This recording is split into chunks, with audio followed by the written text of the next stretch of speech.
Wagwan J Squad, it's your boy Jay and welcome back to the channel. If you're new to the channel, thanks for stopping by, and if you're already a subscriber, yeah man, welcome back. Alright, watch now. So there's a video that is circulating on social media right now. Yeah man, massive video. Miss Kitty, give it to them.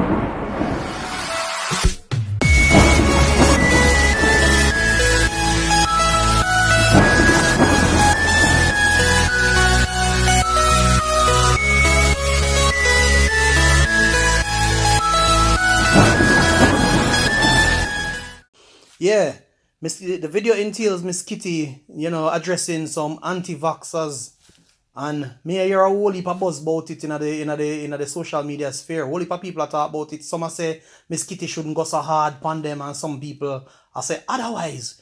But I'm gonna allow you guys to be the judge of it.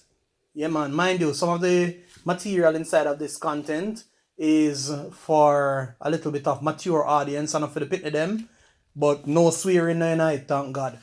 So watch now, guys. We really are going to let it go. It's all about a presentation that she did on News Talk recently. That's a radio station here in Jamaica, News Talk.